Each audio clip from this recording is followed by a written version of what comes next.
आइए आपको बड़ी खबर की तरफ ले चलते हैं। नमस्कार, मैं देवाल। राष्ट्रीय पिछड़ा वर्ग मोर्चा का प्रथम राष्ट्रीय अधिवेशन संपन्न। रोहित सेठ बताते चलें कि आज वाराणसी के चांदपुर क्षेत्र स्थित बनारस पैलेस परिसर में राष्ट्रीय पिछड़ा वर्ग मोर्चा का प्रथम राष्ट्रीय अधिवेशन बड़े ही हर्षोल्लास के साथ संपन्न हुआ। इस अधिवेशन में राष्ट्रीय पिछड़ा वर्ग मोर्चा के 22 राज्यों से प्रतिनिधि शामिल हुए।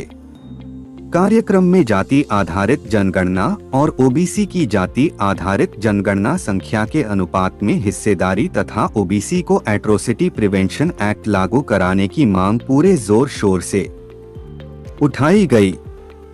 कार्यक्रम का उद्घाटन मां नंद कुमार बघेल, राष्ट्रीय अध्यक्ष अखिल भारतीय कुर्मी महासभा एवं छत्तीसगढ़ मुख्यमंत्री के पिता ने किया। कार्यक्रम में अध्यक्षीय संबोधन देश के जाने माने बहुजन लीडर मां वामन मेश्राम जी ने किया। कार्यक्रम में मुख्य मार्गदर्शक चौधरी विकास पटेल, राष्ट्रीय अध्यक्ष राष्ट्रीय पिछड़ा वर्ग मोर्चा एवं मुख्य अतिथि मां प्रो जनार्दन यादव रहे। कार्यक्रम को संबोधित करते हुए वामन मेश्राम जी ने कहा कि देश में पिछड़े वर्ग को अधिकार वंचित किया गया है। मंडल कमीशन लागू करने में ओबीसी के साथ धोखेबाजी हुई। पिछड़े वर्गों को अपने हक अधिकार के लिए जागृत करना होगा। उन्होंने कहा कि देश में संविधान और लोकतंत्र को समाप्त करने की साजिश आरएसएस के द्वारा की जा रही है। उन्होंने कहा इसे बर्दाश्त नहीं किया जाएगा, इसलिए 6 अक्टूबर को वे 05 लाख लोगों का मोर्चा लेकर नागपुर आरएसएस हेडक्वार्टर पर जाएंगे। कार्यक्रम के उद्घाटन करते हुए नंद कुमार बघेल जी ने कहा कि देश में पिछड़े वर्ग, किसान, मजदूर, महिलाओं का उत्पीड़न हो रहा है। उन्होंने कहा कि ओबीसी, एसटी, एससी को एकजुट होकर लड़ाई लड़ना होगा। राष्ट्रीय पिछड़ा वर्ग के राष्ट्रीय अध्यक्ष चौधरी विकास पटेल ने कहा कि देश में आजादी के 75 वर्षों में जानवरों की गिनती हुई मगर ओबीसी की गिनती नहीं हुई।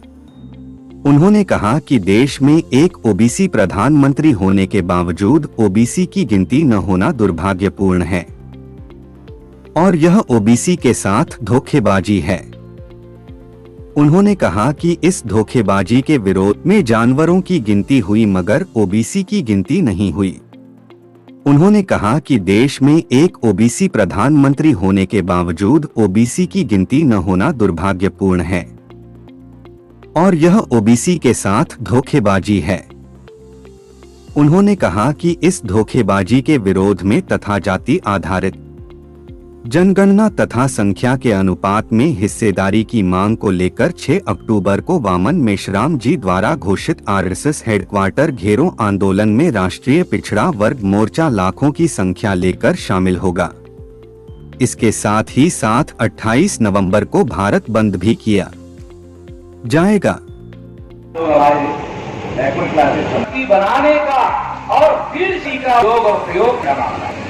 अगर हमारे पास जमीन है फिर ये काम नहीं कर, हमेशा पहले होना चाहिए। ये बात साथियों आप लोग बता रहा है तो जानना समझना बहुत जरूरी है। 31 मेंबर पार्लियामेंट में चुनकर जाते हैं।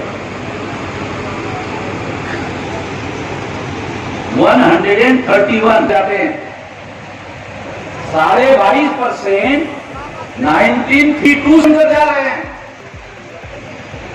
अभी वो आंकड़ा 131 हो गया। एक भी सरकार नहीं बनी। नरेंद्र मोदी की सरकार भी नहीं बनी, जवाहरलाल नेहरू की सरकार भी नहीं बनी, इंदिरा गांधी की सरकार भी नहीं बनी, राजीव गांधी की सरकार भी नहीं, अटल बिहारी वाजपेयी की भी सरकार नहीं बनी। नरेंद्र मोदी जो 3 लोकसभा की सीटें अभी चुनकर आई है उसमें 76 शेड्यूल कास्ट के लोग।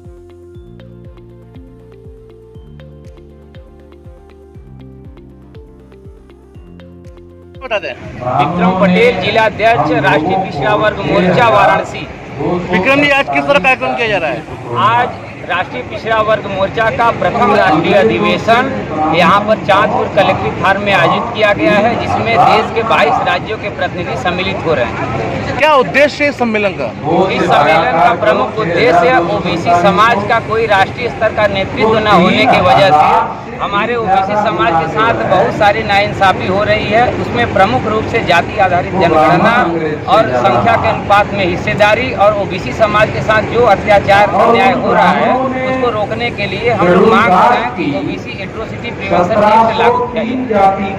यदि मांगे नहीं मानी गई तो क्या करेंगे आप लोग? यदि मांगे नहीं मानी गई तो हम अपने ओबीसी समाज के घर घर जा करके लोगों को उनके अधिकार के प्रति जागृत करेंगे और इसको बड़े आंदोलन के रूप में देश भर में चलाने का काम करेंगे। विकास जी, आज किस तरह का सम्मेलन किया जा रहा है, क्या उद्देश्य है? राष्ट्रीय सम्मेलन है पहला, शामिल हुए हैं। जानवरों की गिनती हो रही है, ओबीसी की गिनती नहीं हो रही है। प्रधानमंत्री है, ओबीसी कहते हैं, इसलिए और भी ज्यादा दुर्भाग्यपूर्ण है कि एक पिछड़े वर्ग का आदमी देश का प्रधानमंत्री है, इसके बावजूद भी पिछड़े वर्ग नहीं है। तो इस सम्मेलन में इस विषय को बनाया गया है। इसके अलावा पिछड़े वर्ग के ऊपर तमाम एट्रोसिटीज हो रही है, पिछड़े वर्ग के लिए भी कानून बनना चाहिए, सुरक्षा। क्या मांग करते हैं सरकार से? जाति आधारित जनगणना होनी चाहिए, संख्या के अनुपात में हिस्सेदारी मिलनी चाहिए। पिछड़े वर्ग की एट्रोसिटी हो रही है, उसके लिए एट्रोसिटी प्रिवेंशन एक्ट बनना है। यदि मांगे नहीं माने गए तो क्या करेंगे? 6 अक्टूबर को हम लोग नरेंद्र मोदी को RSS वाले करने नहीं दे रहे, इसलिए 6 अक्टूबर को नागपुर का हेडक्वार्टर घेरे। देखते रहिए हमारे साथ ऐसी ही खबरें। हमारा मकसद है जमीनी हकीकत दिखाना। आपकी क्या राय है कमेंट करें और अपनी राय दें। खबर को शेयर करें, चैनल को सब्सक्राइब करना ना भूलें। नमस्कार, मैं वीर बहादुर आपके साथ। रुकते हैं छोटे ब्रेक के साथ, बने रहिए हमारे साथ, फिर मिलते हैं बड़ी खबर के साथ।